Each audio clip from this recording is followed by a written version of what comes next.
Hello friends, வணக்கம். Welcome back to சரம்டப் Tamil. Zombie படங்கள்லேயே ஒரு வித்தியாசமான ஜானராக தான் ஒரு வித்தியாசமாக ஜாம்பி காமிச்சிருக்க படம்னா 28 டேஸ் லேட்டர்னு சொல்கிற அந்த ஒரு படம் சொல்லலாம். அதுக்கு முன்னாடி வெளியான ஜாம்பி படங்கள்லேருந்து ஒரு சில வேரியேஷனை பார்த்து இந்த படத்தில் காமிச்சிருப்பாங்க. அதனாலே அந்த படத்துக்கு ஒரு மிகப்பெரிய வரவேற்பு கிடைச்சது. அண்ட் அந்த படத்தை காமிச்ச விதமே நல்லா இருந்துச்சு. ஒரு ரியல் லைஃப்பில் ஒரு ஜாம்பி அவுட் பிரேக் நடந்துச்சுன்னா எப்படி இருக்குமோ அதை அந்த படமாக பார்த்து எடுத்திருப்பாங்க. அந்த படத்துக்கு சீக்குவலாக 28 வீக்ஸ் லேட்டர் படம் வந்துச்சு. அதுவுமே ஓரளவுக்கு டீசெண்டான ஒரு மூவி தான். இப்போ இந்த ஃப்ரான்ச்சைஸில் மூணாவதாக இப்போ ஒரு படம் வந்திருக்கு, 28 டேஸ் லேட்டர். 28 வருஷம் கழிச்சு என்ன ஆச்சுன்னு சொல்லிட்டு படம் ஃபைனலாக தேட்டரில் ரிலீஸ் ஆகிடுச்சு. படத்தையும் பார்த்தாச்சு. இப்போ இந்த படம் எப்படி இருக்குதுன்னு டிஸ்கஸ் பண்ண போகிறோம். ரொம்ப பேசாமல் எப்படி ஆரம்பிச்சிடலாம். படத்தோட கதைன்னு சொல்லி பார்க்கும்போது ரேஜ் வைரஸ் ஸ்ப்ரெட் ஆகி நிறைய மக்கள் பார்த்தா இன்ஃபெக்ஷன் ஆகுறாங்க. முந்தைய படங்கள்லாம் அவங்கள ஜாம்பின்னு மென்ஷன் பண்ணியிருக்க மாட்டாங்க, இன்ஃபெக்டட் பீப்புள் தான் சொல்லுவாங்க.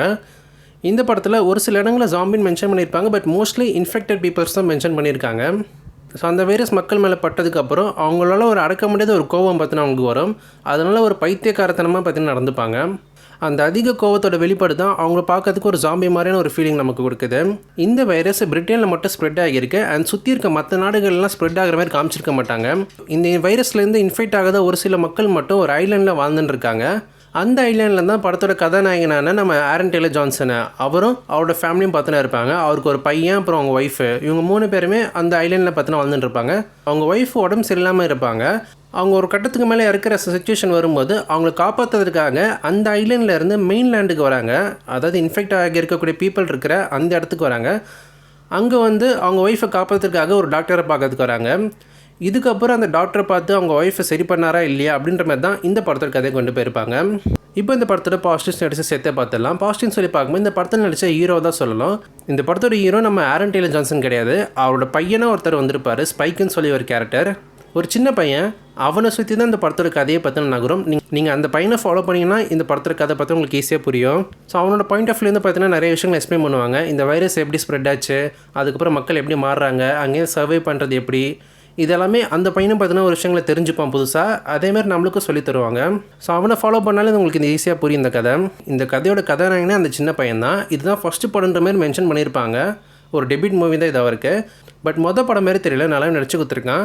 ஃபர்ஸ்ட் ஆஃப் ஃபுல்லாக ஒரு இன்னசென்ட் மாதிரியான ஒரு கேரக்டர் தான். புதுசாக பார்த்து கொஞ்சம் பயப்படக்கூடிய ஒரு கேரக்டராக இருப்பான்.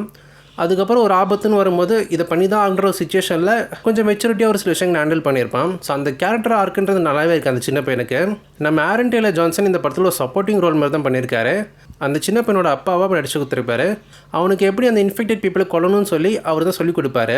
ஸோ அவருமே அவருக்கு கொடுக்கப்பட்ட கேரக்டர் நல்லா நடிச்சு கொடுத்துருக்காங்க. அண்ட் இவங்களோட ஒய்ஃபாக வந்த இஸ்லா, அந்த கேரக்டர், அந்த அம்மா கதாபாத்திரம், அவங்களுக்கு கொஞ்சம் ஸ்க்ரீன் ப்ரெசன்ஸ் தான். பட் வந்த கொஞ்சம் நேரத்தில் அவங்களே முடிஞ்ச அளவுக்கு எஃபர்ட் போட்டு நடிச்சு கொடுத்துருக்காங்க. இந்த படத்தில் ரால்ஃப் ஃபீனிக்ஸ் பார்த்தீங்கன்னா ஒரு சின்ன கேரக்டரில் வருவார். அவர் கொடுக்கப்பட்டிருக்க டைம் ரொம்ப கம்மி தான், ஒரு 15 நிமிஷம் தான் வருவார். பட் அந்த 15 நிமிஷம் வர அந்த ஒரு போர்ஷன்ஸ் நல்லாவே இருக்குது, இன்ட்ரெஸ்டிங்காக காமிச்சிருப்பாங்க. அவர் அந்த ஜாம்பிஸை பற்றி எக்ஸ்பிளைன் பண்ணுற விஷயம், அந்த ஆல்ஃபா ஜாம்பிஸ்னு ஒரு புது ஜாம்பியை கொண்டு வந்திருப்பாங்க. அது எல்லாமே காமிச்ச விதமே நல்லா இருந்துச்சு. இந்த படத்தில் டிஃப்ரெண்ட் டைப்ஸ் ஆஃப் இன்ஃபெக்டட் பீப்புள்ஸை காமிச்சிருப்பாங்க. நார்மலாக இன்ஃபெக்ட் ஆகியிருக்கக்கூடிய ஒரு சில பீப்புள்ஸ், அப்புறம் ப்ளோட்டட்னு சொல்லி கொஞ்சம் குண்டாக இருக்கிற மாதிரி, அண்ட் ஆல்ஃபா ஜாம்பி, அது ஜாம்பின்னே சொல்லிடலாம் நம்ம, பெட்டராக ஈஸியாக புரியும் அப்போ தான். ஸோ ஆல்ஃபா ஜாம்பின்னு சொல்லி ஒன்று காமிப்பாங்க. பார்க்கறதுக்கு செம்ம ஹைட்டாக பல்காக இருக்கும். பட் அவங்களுக்கான பேக்ரவுண்ட் ஸ்டோரின்றது பெருசாக எதுவுமே கிடையாது. அவங்க எப்படி ஒரு ஆல்ஃபா ஜாம்பியாக மாறினாங்க, இவங்க எப்படி இன்ஃபெக்டட் பீப்புள் எல்லாருமே இத்தனை சர்வை பண்ணாங்க, இதுக்கு எல்லாத்துக்கும் பதில்களை பற்றினா பெருசாக எக்ஸ்பிளைன் பண்ணலை. டெக்னிக்கலாக ஒரு சவுண்டான மூவி தான். சினிமாட்டோகிராஃபிஸ், எஸ்எஃப்எக்ஸ் எல்லாமே டீசெண்டாக பண்ணியிருப்பாங்க. சினிமாட்டோகிராஃபின்னு சொல்லும் போது இந்த படத்தில் நிறைய சீக்வன்ஸ் பார்த்தீங்கன்னா ஐஃபோனில் எடுத்ததுன்னு சொல்லி ஆரம்பத்தில் ப்ரொமோஷன் பண்ணியிருப்பாங்க படம் எடுக்கிறதுக்கு முன்னாடி. அதேமாரி படத்துலேயே பார்க்கும்போது ஓகே இது ஐஃபோன்லேருந்து எடுத்திருக்காங்கன்னு சொல்லிட்டு ஒரு சில சீக்வன்ஸ் நம்மளாலே ப்ரெடிக்ட் பண்ண முடியுது. கொஞ்சம் ஷேக்கியாக இருக்கும் பார்க்குறதுக்கு. ரியல் லைஃப்பில் ஜாம்பி அவுட் பிரேக் நடந்தால் இந்த மாதிரி தான் இருக்குன்றதை காமிக்கிறதுக்காக அந்த மாதிரி ஷேக்கி எஃபெக்ட்ஸ் பார்த்தீங்கன்னா பயன்படுத்தியிருப்பாங்க. பட் அதை நம்ம ஃபாலோ பண்ணி பார்க்க முடியல அந்த ஆக்ஷன் சீக்வன்ஸ் எல்லாமே. அதை கொஞ்சம் வேறு மாதிரி அவங்க ட்ரை பண்ணிக்கலாம் சினிமாட்டோகிராஃபி வைஸாக. ஸோ சினிமாட்டோகிராஃபி குறை சொல்ல முடியாது, நல்லா பண்ணியிருக்காங்க. இருக்கிற அந்த எக்யூப்மெண்ட்ஸ் வச்சு நல்லாவே பண்ணியிருக்காங்க. இன்னோவேட்டிவாக இந்த டீம் நிறைய பண்ணியிருக்காங்க, அது கண்டிப்பாக பாராட்டி ஆகணும். பட் படத்தில் நைட்டுன்னு சொல்லி பார்க்கும்போது இந்த படம் கிட்டத்தட்ட 2 மணி நேரம் ரொம்ப டெட் அண்ட் ஸ்லோவாக தான் கொண்டு போயிருப்பாங்க. ஃபர்ஸ்ட் ஹாஃப்ன்றது ரொம்பவே ஸ்லோவாக இருக்கும். உங்களுக்கு இதுக்கு முன்னாடி ரிலீஸ் ஆன படங்கள்லாம் நீங்கள் பார்க்காம கூட இந்த படத்தை பார்க்கலாம். ஒரு ஸ்டாண்டர்ட் மூவியாக கூட ஒர்க் அவுட் ஆகும். அதுக்காகவே இவங்க அந்த ஃபர்ஸ்ட் ஹாஃப் பார்த்தா எடுத்துக்கிறாங்க. அந்த ஜாம்பி அவுட் பிரேக் நடந்ததுக்கப்புறம் என்னென்ன ஆச்சுன்னு சொல்லி எக்ஸ்பிளைன் பண்ணுறாங்க. அந்த சின்ன பையனுக்கு எக்ஸ்பிளைன் பண்ணுறதை நமக்குமே பார்த்தீங்கன்னா எக்ஸ்பிளைன் பண்ணுவாங்க. ஸோ அதை ரொம்ப நேரம் எடுத்துக்கிட்ட மாதிரி ஒரு ஃபீலிங் இருந்துச்சு எனக்கு. அது இனிமேல் கட் பண்ணி கொஞ்சம் சீக்கிரமே சொல்லி முடிச்சிருக்கலாம். அதனாலே இந்த படம் உங்களுக்கு ரொம்ப ஸ்லோவாக பார்த்தீங்கன்னா ஆரம்பிக்கும். அண்ட் படத்தில் நிறைய நியூடிட்டி சீக்வன்சஸ் இருக்கும். அந்த இன்ஃபெக்டட் பீப்புள்ஸ் எல்லாருமே எக்ஸ்போஸ்ட் பண்ணி காமிச்சிருப்பாங்க ரொம்பவே.